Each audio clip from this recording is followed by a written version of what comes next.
What if I told you that the ultimate tool for setting your boundaries at work and stopping emotional burnout wasn't actually a psychology book? Right. It's actually a highly specific geological anomaly Hmm. created by, volcanic chaos millions of years ago. Exactly. I mean, it sounds like something straight out of a science fiction novel. It's part ancient laser beam, part executive multi-tool, and part energetic defibrillator, Yeah, but we're looking something you could physically hold right in the palm of your hand. which is wild. But it is a tool that requires a lot from you, the user. It isn't going to just sit on a shelf and passively fix your life. No, absolutely not. The literature makes it very clear that it demands your active participation. Okay, let's unpack this. Because today's deep dive is exploring a really fascinating stack of esoteric literature, anchored by some incredibly detailed notes from an expert source called Crystals by Rob. And our mission today is to look at the volatile geological genesis and, well, the profound metaphysical properties of scepter-shaped crystals. Right, which are also known in the mineral world as scepter quartz. But we aren't just going to read down a laundry list of what these stones allegedly do. We want to figure out why their highly specific two-stage physical anatomy makes them the ultimate archetype for sovereign authority. Because, how does a rock actually teach you to take control of your reality? Exactly. So to understand how this stone commands reality, we really have to look at how it commands the elements during its own violently chaotic creation. Yeah, it doesn't form the way a standard crystal does at all. It's born deep within the earth in these volatile hydrothermal chambers, and its formation is entirely episodic. Wait, episodic, meaning it takes breaks, because I always pictured crystals just slowly growing over millions of years in, like one continuous push. Normally, yes, they do. But a scepter has a real narrative to its birth. First, you have a primary slender quartz shaft. Composed to silicon dioxide, right? Right, and it's forming along its normal linear axis. It's growing straight up, drawing from the mineral-rich water around it. But then a massive geological catastrophe hits. We're talking tectonic shifts, volcanic eruptions nearby, or even a sudden draining of the geothermal fluids, right? Exactly. The environment becomes completely hostile, and the growth of that initial shaft just abruptly halts. So it's stunted. It's basically just a broken off stick of quartz sitting in the dark. For a time, yeah. But here is the crucial part. Later on, and this could be thousands of years later, there is a secondary influx of silica-saturated fluid. It just floods the cavern again. Exactly. But this new fluid arrives under entirely different pressures and temperatures than the first wave. Wait, if the environment completely shifted, why doesn't it just grow into a completely different type of rock? Or just bury the original stick? I mean, how does it know to build on the original shaft? Well, that is due to a fascinating mechanism called epitaxial growth. Epitaxial growth. Yes. Even though the conditions have radically changed, the new quartz adopts the exact same atomic lattice blueprint as the original shaft. Oh, wow. But because the pressure and temperature are different, it expands outward. It creates this enlarged, bulbous, multifaceted crown that basically caps the original rod. Okay, so it's like the Earth hit pause on a 3D printer, completely upgraded the blueprint to a much larger scale, and then attached a high-capacity satellite dish to the end of a kinetic laser pointer. That is actually a remarkably accurate way to visualize the mechanics of it. And you even get anomalies sometimes. Like the reverse scepter. Exactly, where the primary growth is a thick, robust base, and the secondary growth abruptly terminates into a narrow, needle-like crown. Right. But whether it's standard or reverse, you're dealing with a crystal that sits at a pretty robust 7.0 on the Mohs hardness scale. Which means it's hard enough to scratch glass. It's incredibly durable. And depending on the trace minerals present during that secondary flood, it can manifest in a lot of ways, right? Yeah, it's clear quartz, smoky quartz, purple amethyst, yellow citrine, or even have golden strands of rutile trapped inside it. The shape is what really grabs me, though, the whole satellite dish and the laser pointer concept. How does that physical shape translate to the metaphysical properties Rob's talking about? Well, that two-stage morphology creates what the sources describe as a natural energetic particle accelerator. A particle accelerator? Yeah, the metaphysical physics suggests that the broad, multifaceted crown acts as a receiver. It pulls in vast amounts of etheric energy. That's your satellite dish. Right. Then, the sudden physical transition down to the narrow shaft compresses that energy. It functions as a directional conduit, projecting that gathered energy into a highly concentrated beam. Oh, that makes the note from Crystals by Rob makes so much more sense. He contrasts a standard crystal point with a scepter. What's his exact phrasing there? He says if a standard point is a gentle whisper from the heavens, a scepter formation is a firm handshake from the Earth's core. I love that. A firm handshake implies intention and direction. You aren't just broadcasting energy everywhere, you know. You are actually pointing it. And it seems like ancient cultures picked up on this exact physical satellite-to-laser architecture, because as you look through the historical sources, this shape isn't just some modern metaphysical observation. No, not at all. It literally mirrors the symbols of power used across totally disconnected ancient civilizations all over the globe. The global recurring archetype is staggering, actually. If we look at Atlantean and Lemurian oral histories, the texts claim scepter crystals were placed at specific geometric nodes in complex temple grids. To downstep massive atmospheric energy, right? Exactly. Into frequencies that could be used for light and sound healing. They were viewed as highly functional structural instruments. I kept seeing this shape in the readings about ancient Egypt, too. Like those staffs you always see in the hieroglyphs. Was that just an artistic choice, or was it based on this crystal? The sources argue it was directly modeled on the energetic physics of this stone. The famous was scepter, that's the staff with the stylized animal head and the forked base, it symbolized divine dominion. Oh, right. And the Heka wands. Yes. Egyptian initiates purportedly used physical scepters carved from quartz and carnelian as literal wands of power. They used them to actively align a person's ka, which is their life force, with their ba, their soul. And then it pops up again in Greco-Roman mysticism. The Thyrsus wand, carried by Dionysus. Right. The sources mention that wand was typically capped with a pine cone, which anatomically mirrors the multifaceted crown of a scepter crystal. And the belief was that holding one would bestow prophetic foresight. Well, yeah. But I have to ask, prophetic foresight, are we saying ancient Romans were actually seeing the future with these, or is this just a metaphor for having really good strategic vision? It's definitely more about clarity than fortune-telling. The pine cone capping the Thyrsus wand represents the human pineal gland. The third eye. Right. In esoteric traditions, the pineal gland is the seat of intuition and deep inner vision. The scepter doesn't give you a crystal ball to see tomorrow's lottery numbers. It clears the static. Allowing you to see the true nature of your reality and the trajectory you are currently on. Exactly.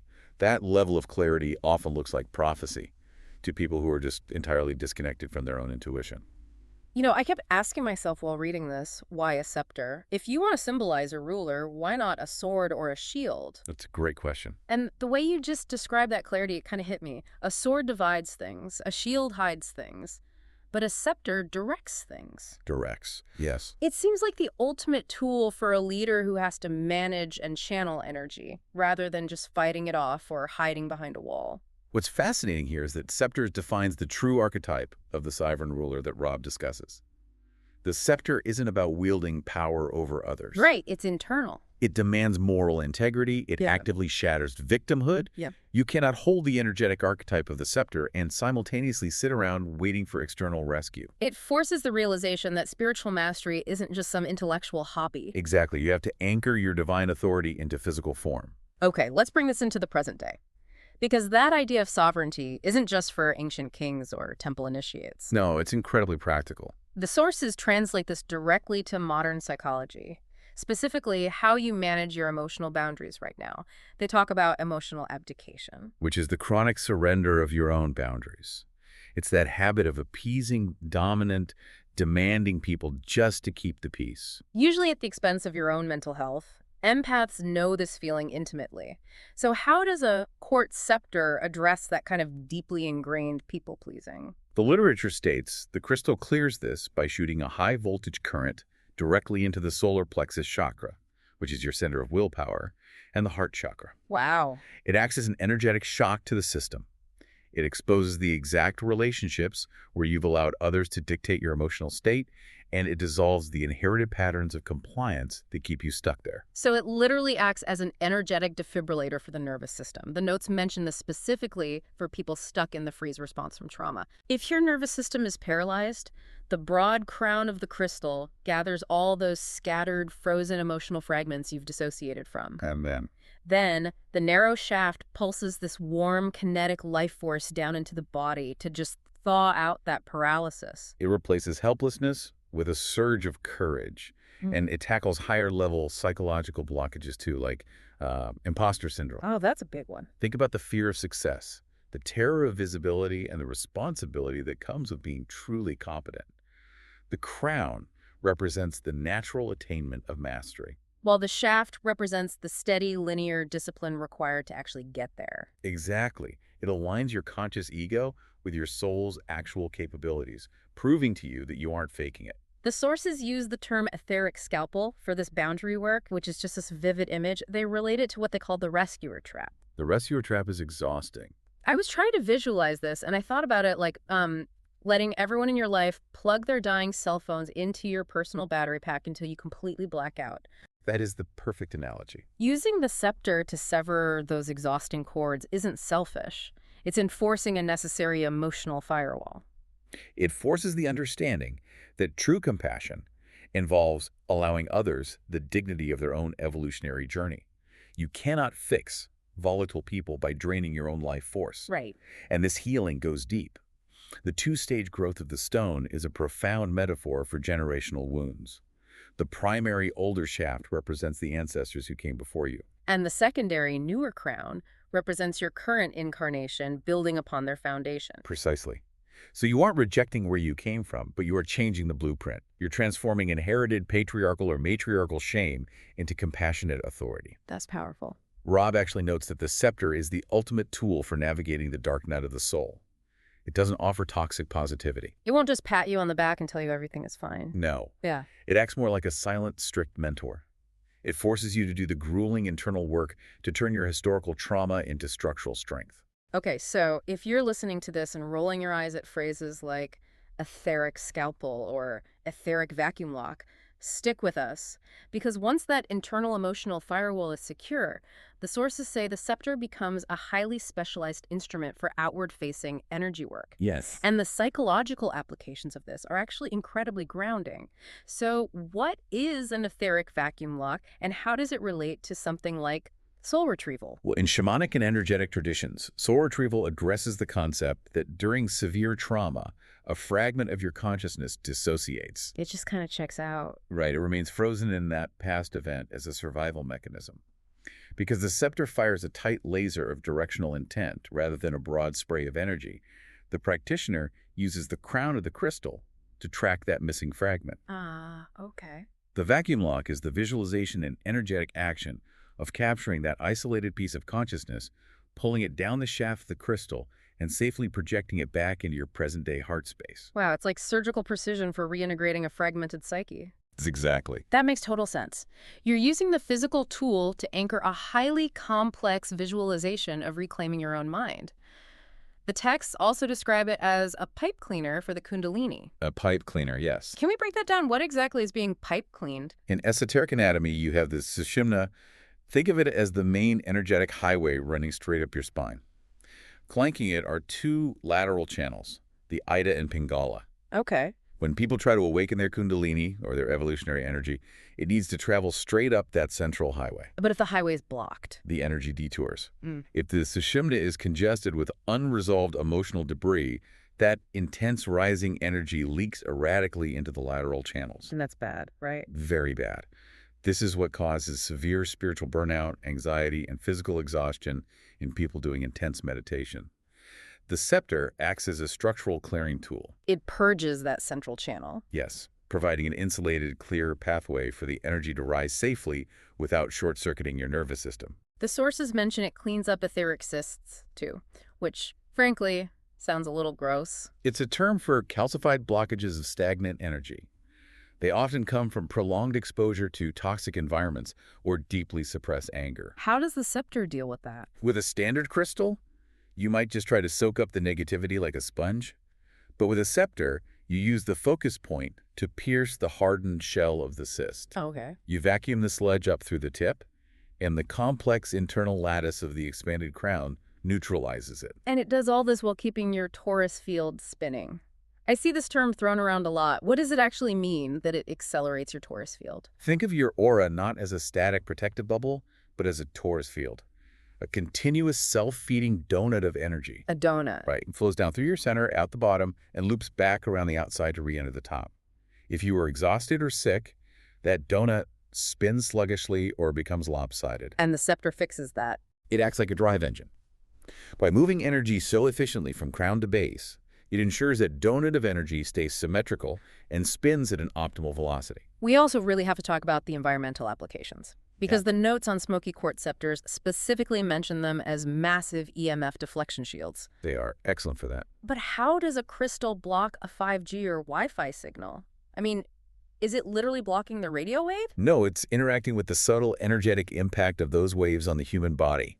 The jagged, unnatural, high-frequency waveforms of modern technology create microscopic stress responses in our energetic field. Oh, I see. The dark, dense lattice of a smoky quartz scepter acts as a grounding sink. It absorbs that jagged frequency through the wide crown, smooths out the chaotic waveform within its internal structure, and drives it down the shaft into the earth, neutralizing the stress on your personal aura. The text even calls it an etheric soldering iron. If those EMFs, or stress, or physical surgery create tears in your auric boundary, you use the focused beam of the scepter to literally splice and weld those subtle energetic fibers back together. That brings up a really vital point about the mechanics of this stone. It is deeply connected to physical reality. Yes. Here's where it gets really interesting for me. The sources talk about floating dissociation, Right. which is when spiritual practitioners get way too spacey. They open their upper chakras, they're constantly meditating, but they forget to ground themselves. So they walk around dizzy, unmoored, and completely unable to function in regular life. That's a common problem. It is wild to me that a stone literally engineered with a massive satellite dish to connect to the cosmos is actually best utilized as a literal lightning rod. Exactly. You don't point it up to float away, you point it down, and it drives all that excess spiritual static straight into the tectonic bedrock. If we connect this to the bigger picture, it aligns perfectly with Rob's concept of the surge protector for the soul. The surge protect. Yes, you are pulling down massive spiritual voltage through that wide secondary crown. Huh? If you didn't have the linear shaft to compress and ground that voltage, your physical nervous system would fry. Oh, wow. The scepter is fundamentally about safety. It ensures you can handle the energy you're asking for, and psychologically, it banishes spiritual arrogance. Ah, the spiritual ego, the whole I'm more enlightened than you complex. Exactly. The scepter demands sacred stewardship. Because Yeah. it grounds you so forcefully into the physical plane, it strips away the illusion of superiority. It ensures that you wield your insights as a protector and a servant to others, not as an ego-driven dictator floating above everyone else. Exactly. All of this etheric surgery, the soul retrieval, the aura soldering, I mean, it sounds incredible. But I'm thinking about the listener who has to wake up tomorrow and go to a high-stress corporate meeting. Right, the daily grind. If you can't integrate this into your daily 9-to-5 life, what's the point? How does this energy translate to a fluorescent lit boardroom? Well, the sources outline very specific ways to use it as an executive multi-tool. Yeah. But it starts with your internal infrastructure. Meaning the chakras. Yes. It requires your root chakra to act as a solid granite foundation so you don't destabilize under office pressure. The solar plexus becomes the engine room of your professional authority. Okay. The heart undergoes what they call a coronation-merging sheer willpower with deep empathy for your team. The third eye becomes a laser-focused, intuitive command center for decision-making. And the crown. The crown anchors those celestial creative downloads cleanly into physical, actionable strategies. You can actually engineer this into your physical workspace, too. The texts detail something called the executive command grid. How do you set that up? You take a clear, smoky, or citrine scepter and place it in the north or northwest quadrant of your desk. In Feng Shui, that area represents career, leadership, and helpful people. Okay, got it. And you point the narrow shaft directly at your office chair. So you're the target of the beam. Yes. And you flank the scepter with specific supporting stones. Pyrite, to attract wealth and resourcefulness. Black tourmaline for heavy defense against toxic colleagues. We all have a few of those. Oh, absolutely. Plus, clear quartz for mental clarity during negotiations, and smoky quartz to keep you grounded when the pressure spikes. And the claim is that this continuously projects a high-density field that actively repels corporate drama and client chaos. I just love the proactive nature of it. It is very proactive. You can pair that with the morning decree ritual. The text says you stand with the scepter, crown pointing up, drawing down authority, and you verbally declare your boundaries for the day. Then you flip it, point it at the floor, and lock that intention into reality. You can also use it for physical space clearing. If you walk into a stagnant hotel room or a tense new office, you visualize the scepter shooting violet gold lasers into the corners of the room to cut away the psychic static left by previous occupants. Now, there is another application called the gem essence, but we need to put a massive warning label on this one for anyone trying it at home. Yes, absolutely crucial warning here. Because of heavy mineral inclusions like iron-rich hematite or little microfissures in the secondary growth of the crown, you never put a scepter directly into your drinking water to make an elixir. It is a serious safety hazard. You risk ingesting heavy metals or toxic rust. You must use the indirect method. Please walk us through the indirect method so no one accidentally poisons themselves. Okay, so you place the dry scepter crystal inside a small, completely sealed glass vial. Then you place that sealed vial inside a larger bowl of fresh spring water. So the water never actually touches the stone. Correct. You let it charge in direct sunlight for 4 to 6 hours. The energetic frequency transfers safely through the glass into the water. And then You then preserve that charged water with a little brandy or apple cider vinegar and take 7 drops on the tongue before a big meeting for executive stamina and focus. it's just taking esoteric theory and making it incredibly practical. If you're looking at a huge life shift, the notes also mention a timeline alignment grid. Yes, the 7-day setup. Right, where the scepter is placed pointing north over a piece of parchment where you've written a specific decree. It's designed to literally shift your life trajectory out of a rut and onto a new path. It's very powerful. It makes me really appreciate Rob's title for the scepter, the Great Connector. It acts like a high-speed fiber optic cable that finally gets your head in the clouds to effectively communicate with your boots on the ground. It bridges the gap between the spiritual ideal you hold in your mind and the physical manifestation of it in your daily life. It proves that this isn't just desk jewelry, you know? It's a highly practical piece of spiritual technology. Really is. So, to pull all these threads together, Sceptre Quartz is not for passive daydreamers. It is an active, demanding catalyst. Yep. It is geologically engineered to transform you from a victim of circumstance into the conscious, sovereign creator of your reality. And it equips you with the emotional and energetic tools required to actually hold that throne once you take it. Which leaves us with a rather profound implication. Think about it. If immense geological pressure and volatile hydrothermal fluids can inadvertently engineer a natural tool so perfectly attuned to fixing human emotional boundaries, neutralizing psychological trauma, and shielding our nervous systems from modern technological stress. Right. What other highly advanced natural energetic technologies are currently lying dormant in the Earth's crust, just waiting for human consciousness to evolve enough to finally understand how to use them? Wow, talk about a paradigm shift. That is the perfect thought to chew on. We've gone from the Earth hitting pause on a 3D printer in a violent ancient cave all the way to commanding your own emotional reality right in the boardroom. Thank you for joining us on this deep dive. Take these ideas, explore them for yourself, and remember to keep your satellite dish tuned and your laser pointer focused.